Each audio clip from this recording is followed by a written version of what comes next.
My job is to find missing people. Families and police stations usually call me, and others, like myself, to find said people. Over the course of my career, I've found quite a few people, but some I've never been able to find. Despite that, I took pride in my job because I could find and help people. But after this case, I haven't been the same. I will warn those with weak stomachs that what I'm about to say isn't suited for some. A few years back, I was contacted by a family I'm friends with. They were searching for their missing daughter and her 2 friends. They had gone on a cross-country road trip. A week into their road trip, all contact between them and their families was cut off. The families went to the local police, but there wasn't much they could do, so they turned to me. The case was somewhat personal, so to say I was impatient to find them was an understatement. I first had the families pull up their messages between them and their children. I had to cover every base, from them wanting to run away from home to someone wanting to harm them. I got the license plate to the car they took and ran it through multiple databases to find it in any CCTVs along the roads they took. I got a ping that the car was seen at a gas station a few states over. The gas station was on a long, desolate road. The road itself wasn't in the best condition, and the gas station didn't look all that good. Upon showing the clerk at the gas station their pictures, he confirmed that he had seen him. They looked fine at the time and were headed west. I thanked him and followed the road westwards. While driving down the road, my tire went out and I crashed into the side railings. Thankfully, I didn't sustain any injuries, but I was now stranded in the middle of nowhere. I decided to survey the area and noticed that the trees looked damaged. The sun was setting, so I grabbed my flashlight and peeked over the edge of the railings. Perhaps the car went off into the gully. I placed the flashlight in my chest pocket and climbed down the hill. At the bottom of the hill lay a wrecked car. The car looked so heavily damaged that they shouldn't have been able to get out. But somehow, there was no one inside. Though dried and nearly concealed by foliage, there were some blood splotches. I went to my radio to call for some police officers and an ambulance. But to my dismay, all I got was static. A twig snapped behind me, and before I had the chance to turn around, something hard connected with my head, and I found my vision go dark and my mind blank. I woke up in near-pitch darkness, except for the light bulb that hung above me. My head throbbed painfully. What the hell happened? Assessing my condition, I was strapped to a chair with my legs and arms firmly bound. Based on my surroundings, I assumed I was in a basement. It smelled of rot and mold, and I struggled to not throw up. I could hear rats scurrying around just out of my line of sight. A door opened, and in walked a man who was so mutated, it was hard to say he was even human. "Hey, who the hell are you?" I shouted. He came closer, and I could see a horrible grin plastered on his face. He held a knife in one hand. "You're the one who took those 3 girls, weren't you? What did you do to them?" I asked. He didn't respond, but he had a displeased look on his face. Before I knew it, he stabbed the knife into my hand. My body jolted from the pain, and I wanted to scream out in agony, but I held it in. "You sick bastard. You probably get off to this, huh? Well, hate to break it to you, but it'll take more than that to make me scream," I retorted through heavy breaths. He tilted his head and began twisting the knife in my hand. The pain was unbearable, but I refused to give him what he wanted. I couldn't help the tears that built up in my eyes and quickly fell. He was still dissatisfied, so he pulled the knife from my hand. He placed it over my pinky, lining it up. I struggled against my binds, as I knew what he was about to do. However, before I could protest, he slammed the knife down and severed my pinky from my hand. I couldn't hold my screams any longer. "Son of a bitch! Go to hell, you motherfucker!" I screamed in agony. I heard his sick laugh echo throughout the basement. "Got you. I'll be taking this." Just like that, he picked up my finger and left me in the basement to suffer alone in agony. The pain clouded my brain and made it hard to think straight. Blood still poured from my hand, coating the chair arm before dripping to the floor. After what felt like hours, I passed out from the pain and blood loss. I woke up once more and saw that my hand was bandaged with a dirty cloth. I looked up to see a horrific sight. In front of me sat a table with human body parts laid on it. The body parts were so mutilated, you almost couldn't tell it belonged to a person. I gagged at the sight. He's a fucking cannibal? In his hands were a bowl and spoon. He was stirring the spoon in the bowl and turned towards me. Upon seeing I was awakened, he came over to me. The smell was putrid, and I could feel my stomach turning at the sight of the contents of the bowl. I turned away, but he grabbed my face and forced my mouth open. He shoved the spoon in my mouth. It was horrible, and tears filled my eyes. I spit the contents back out and vomited. He looked unhappy that I didn't eat it. He set the bowl down and walked over to a wall which held multiple tools. He grabbed some pliers and came back over to me. "What are you gonna do?" I asked, breathless. He didn't answer as he pulled off 3 of my fingernails. Tears fell from my eyes, and I screamed. His smile widened, and he laughed his creepy, sick laugh. "You son of a bitch," I yelled. He didn't mind me and simply grabbed my fingernails, leaving me alone once more. Blood dripped from my fingertips. I hung my head low from exhaustion. Just how long have I been here? Out of sheer desperation, I moved my injured hand, and, much to my surprise, it was easier to move than my other hand, perhaps due to the blood that coated it. I twisted and turned my hand slowly, releasing it from its bindings a little at a time. My hand and arm ached from the tight pull of the bindings, but after what felt like forever, my hand was free. I panted from the pain and held my hand close to my chest to relieve some of the pain. I then released my other hand and feet from the bindings. I rushed for the door, but it was locked. I searched around the basement, the dim light of the bulb being my only salvation. In one of the corners, I found a flashlight in a box. I flipped it on and was able to see considerably better. The basement floor was covered in old bloodstains and rotten pieces of flesh, presumably human flesh. I dry heaved and focused on finding a weapon I could use. Unfortunately, whenever he left, he took his tools he had on the wall with him. I searched around and miraculously found a crowbar he left behind. I unscrewed the light bulb from its socket and fell into total darkness, except for the light from the flashlight. I hid in a concealed area behind the door and waited for him to come back. After a while, I heard heavy footsteps and readied myself in the encompassing darkness. The metal door screeched open, and he stepped into the basement. Perhaps due to the unexpected darkness in the once poorly lit basement, he paused. I used that to my advantage and swung the crowbar as hard as I could against the back of his head.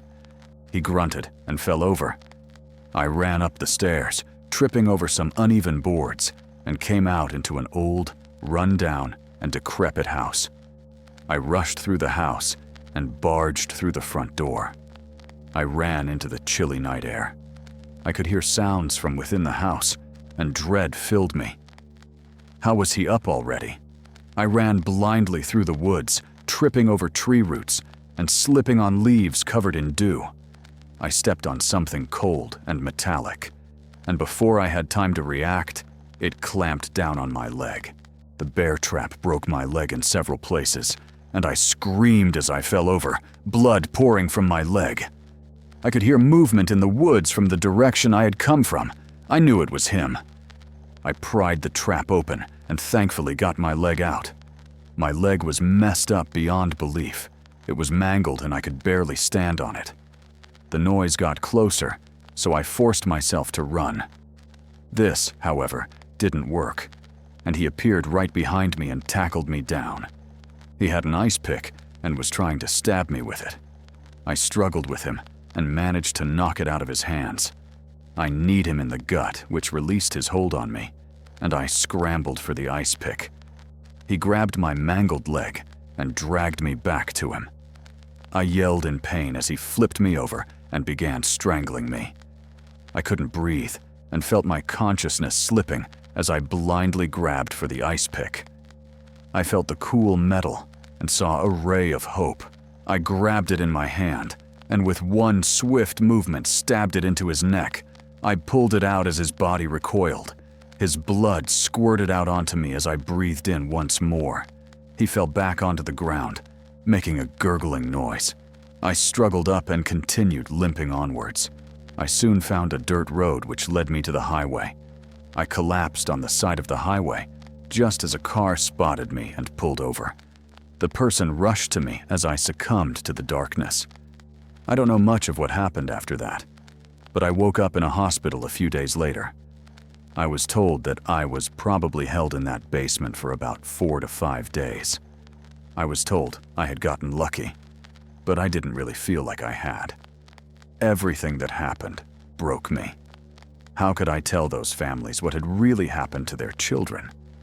For months after everything happened, I still couldn't stand the smell or sight of meat. In the end, I wasn't able to tell them. A police officer who arrived at the scene had to. This case really fucked me up mentally and physically. I walked with a limp and relied on a cane. Mentally, I was even more screwed up. I could longer stand being near sharp objects, being in dark places, and I could no longer perform my job properly. I quit once I got well enough to go out and about. I'd like to say that somehow I'll get over this, but even after 4 years, I haven't mentally recovered from it. I'm not sure why I decided to share this. Maybe I just needed to let it out. But stay safe nonetheless, everyone. My name is Jenna. I'm 26, and I live in a small town in northern Illinois.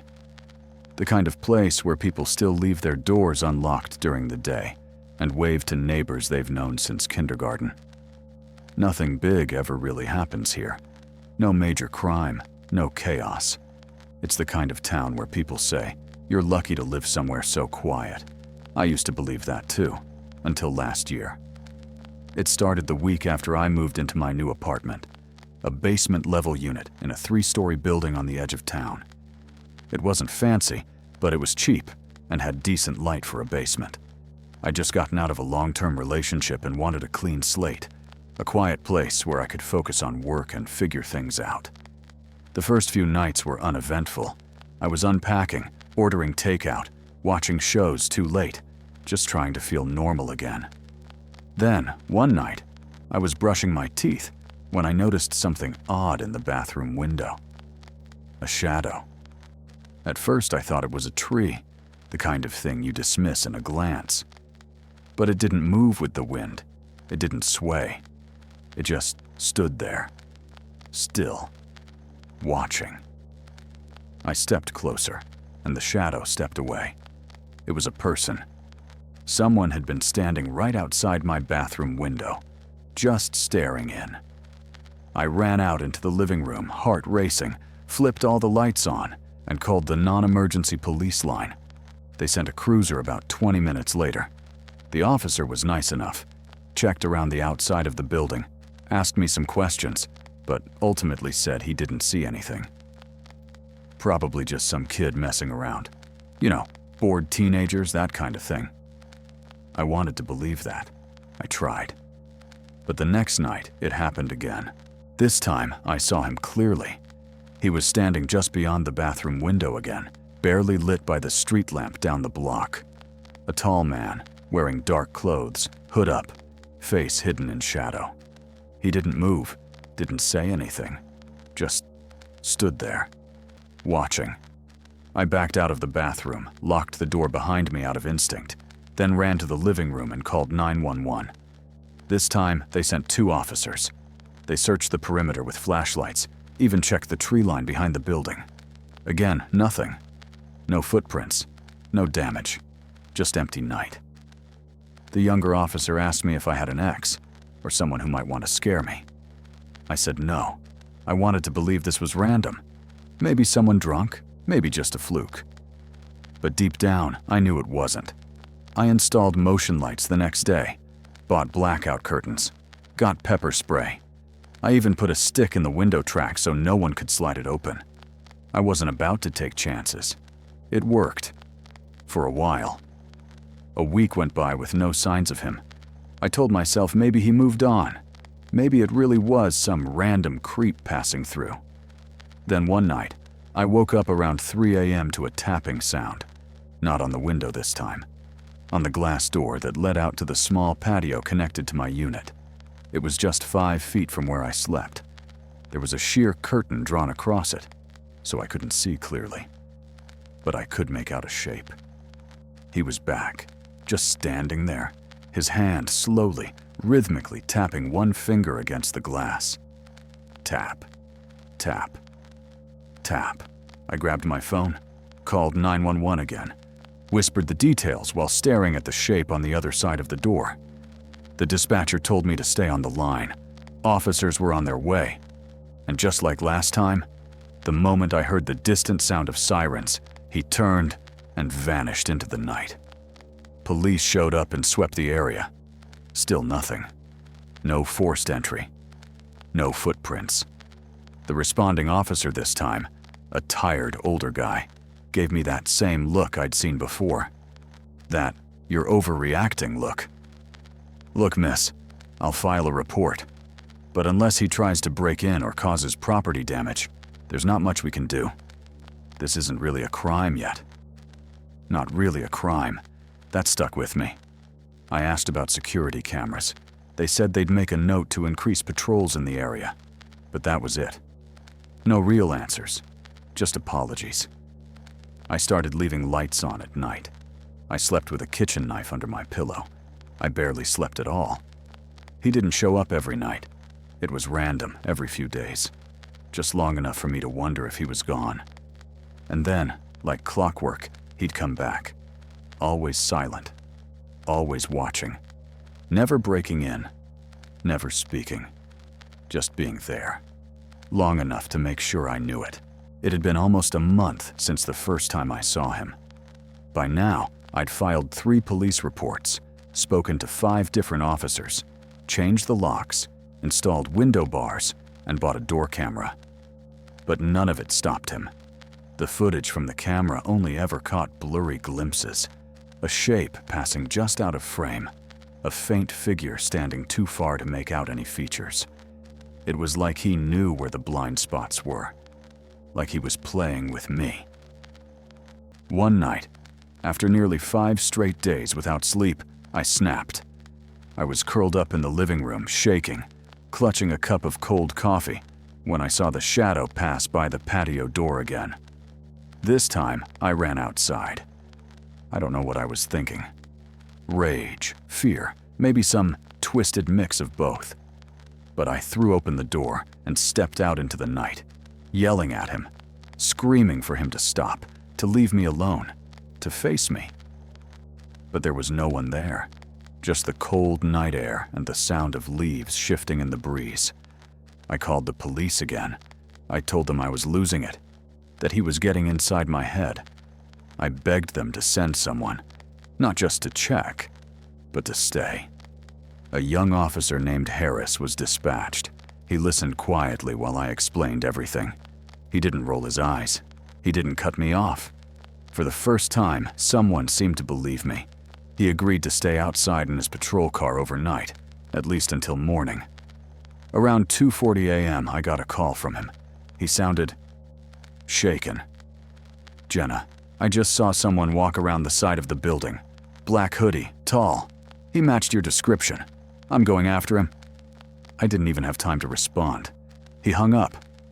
I stood by the window, trying to spot anything in the dark, but all I could see was the glow of his cruiser's headlights. And then, nothing. 5 minutes passed. 10. I tried calling him back. No answer. Then my phone buzzed again, a call from unknown. I didn't answer, but I got a voicemail almost instantly. My hands were trembling as I played it. It was Officer Harris. But he wasn't speaking. He was whimpering, like he was trying to talk, but something was choking the words out of him. In the background, I could hear that same rhythmic sound I'd heard outside my window so many nights before. Tap, tap, tap. Then silence. That was the last time I heard from him. The department launched an internal investigation. They found his cruiser, engine still running, body cam clipped to the seat. No signs of struggle, no trace of him. The official report said he wandered into the woods behind the complex and got disoriented. But I knew better. After Officer Harris disappeared, things changed. Not the way you'd expect. Not more police. Not daily check-ins. Not patrol cars stationed outside my building. Number they quietly pulled back. One detective came by a week later to ask a few questions, but he didn't stay long. He was careful with his words, like someone walking a legal tightrope. There's no official connection between your prior reports and Officer Harris going missing. I asked about the voicemail, the call logs, the cruiser camera. He said they were being reviewed, but wouldn't show me anything. Wouldn't tell me if anything had been found. And just like that, they left me alone again. People around the complex started acting differently too. I noticed neighbors glancing at me as I came and went. Hesitant nods, nervous avoidance. Like I was the source of something they didn't want to acknowledge. I thought about leaving. I almost did. But moving wouldn't help. Because a few nights after the investigation was closed, I woke up at 3:12 a.m. to that sound again. Tap, tap, tap. Not at the patio door this time, not at the bathroom window, at the bedroom wall, the interior wall, the one that backed up to the apartment next door, which had been vacant since I moved in. I froze. And then, it spoke. His voice. "Why did you bring them?" Not loud, not angry, just disappointed, like a parent scolding a child for breaking something important. I didn't scream, I didn't cry. I just lay there, staring at the ceiling until the sun came up. I didn't tell the police again. What would I say? What could they do? I knew now, this wasn't a man. Not really. And whatever he is, he doesn't care about laws, about help, about being caught. He just wants me to know something, that he's still here, watching, waiting, and every time I think I'm safe, every time I stop checking the windows, every time I start to believe it's over, he comes back. My name is Daniel, and I live in a rural part of Montana with my wife, Emily, and our 7-year-old son, Mason. We own about 5 acres of land at the end of a gravel road, surrounded by forest on all sides. The nearest neighbor is over a mile away. Out here, the nights get so quiet that you can hear snow falling. That quiet used to feel peaceful, safe. Now it feels like a trap. This happened last winter, in the dead of January. Temperatures were dropping well below zero at night. Snow was knee-deep, and the sun disappeared by 4:30 p.m. It was the kind of cold that made everything feel brittle, like the whole world could crack in half if you stepped wrong. One Friday evening, just after dinner, Mason came into the living room holding our landline phone. His face was pale, confused. "Dad, someone's on the phone. They're asking for you." I was already suspicious. Hardly anyone calls the landline anymore. Just telemarketers, or the electric company when there's an outage. I took the phone from him, said hello. There was silence. I repeated myself. Still nothing. Then, in a slow, croaking whisper, a voice spoke. "They're already inside." I froze. The line clicked, and the call ended. I immediately hung up and checked every lock in the house. Nothing seemed disturbed. No broken windows, no footprints outside. Just the wind tossing light snow against the deck. I told Emily it was probably a prank, a crossed line, or maybe someone from town drunk dialing the wrong number. But I didn't sleep that night. The next morning, we found footprints in the snow, leading from the tree line behind the house directly up to Mason's bedroom window. Only one set, and no prints leading away. The tracks in the snow were unmistakable. Barefoot, long strides, deep prints. Whoever it was had walked straight out of the forest, approached my son's window, stood there for God knows how long, and never left. I followed the trail as far as I could, but it just stopped near the edge of the woods. No return prints, no signs of someone crouching or doubling back, just a dead end in untouched snow. I called the local sheriff's office, told them someone had been trespassing, that we'd received a threatening phone call the night before. They said they'd send someone out later that day, but no one came. When I called back that evening, the deputy on the line said they were stretched thin due to an accident on the highway, and that we should just stay inside and keep the place locked up for the night. Emily was scared. I was furious. We live too far out, they said. Too remote. They don't send cars down here unless it's life or death. I wanted to believe we were overreacting. I wanted to believe it was just some backwoods prank. A squatter. A loner. That night, I set up a trail cam near Mason's window. I took the shotgun out of the safe and left it loaded in the closet. Every light in the house stayed on. We didn't get another call. But around 3 a.m., Mason woke us up screaming. He said he saw someone inside his room. I ran in half asleep, expecting to find him in bed with a nightmare. But he was crouched in the corner, crying, pointing at the closet door. It was open just a crack. I yanked it open. Nothing. No one. Just toys, old clothes, a stack of winter blankets.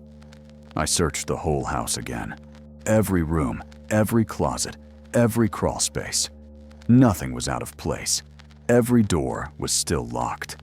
No broken windows. I stayed up the rest of the night in a chair in Mason's room, shotgun across my lap, ears straining for the faintest sound. The next morning, I checked the trail cam. There were 37 images. The first 34 were normal.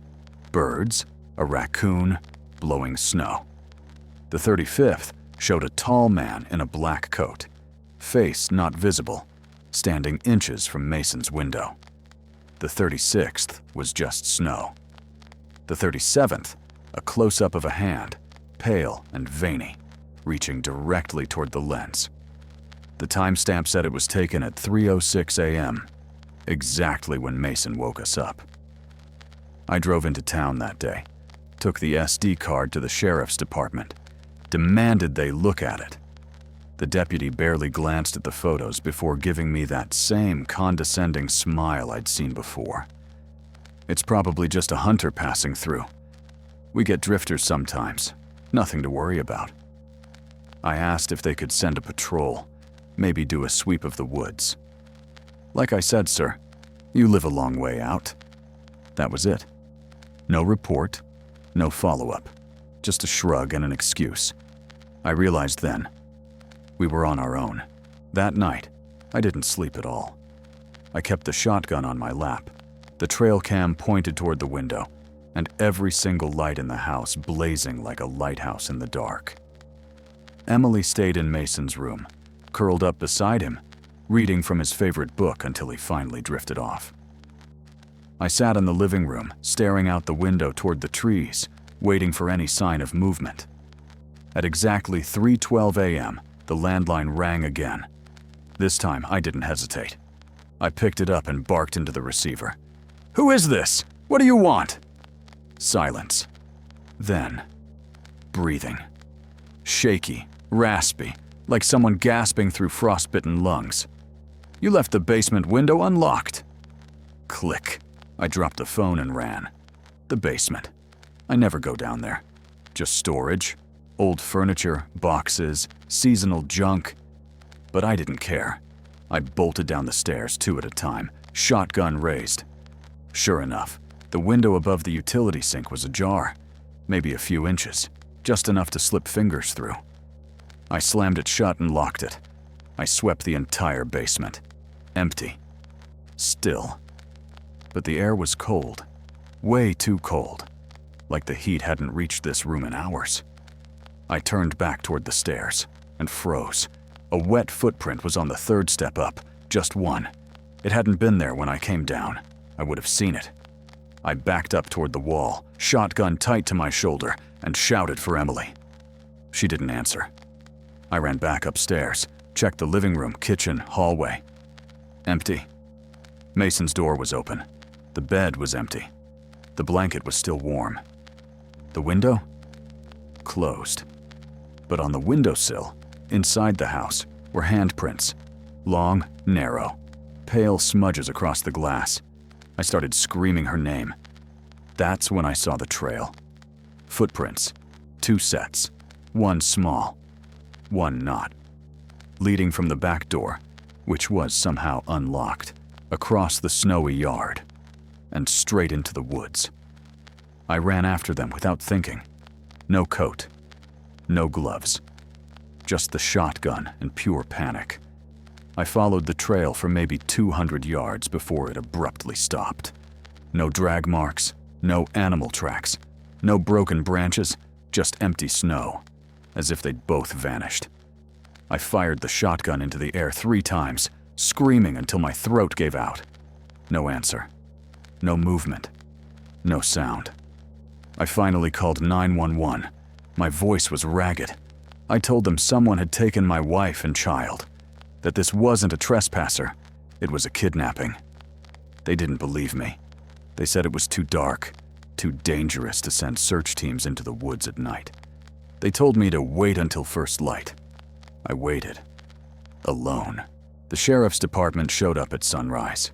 3 deputies, 2 dogs, and a worn-out sense of urgency. They asked questions with tired eyes, walked the path into the woods, circled the house, looked at the footprints in the snow that stopped mid-step, and did their best to look official. But you could tell. They didn't believe me. There were no signs of a break-in, no damage, no witnesses, and worst of all, no trail past that clearing. They told me Emily and Mason must have left on foot. Maybe they were scared. Maybe it was stress. Stress? I showed them the voicemail. I showed them the handprints on the window. I showed them the photos from the trail cam. They took the SD card and said they'd review it internally. I never saw it again. Days passed. Then weeks. They issued a missing persons report, but it went nowhere. No press coverage, no posters, no volunteers. Just a file number in a drawer and a sympathetic shake of the head. Some people just run off, they said. But I know what I saw, and I know they didn't just walk into the woods and disappear. That night changed everything. I still live in the same house. I can't bring myself to leave. Not until I find out what happened. Every night I walk from room to room, checking locks, testing lights, watching the forest. And every so often, the phone rings. Always the landline. Always after 3 a.m. Sometimes no one speaks. Sometimes I hear that same wheezing breath. And sometimes, like last week, I hear Mason's voice. Faint. Broken. Calling from far, far away. "Dad, come get us." And then it cuts off. No callback. No trace. Just that message, echoing through a receiver that no one else believes. I've given up on the police. They've made it clear they won't help. Because out here, past the paved roads and streetlights, we live too far out.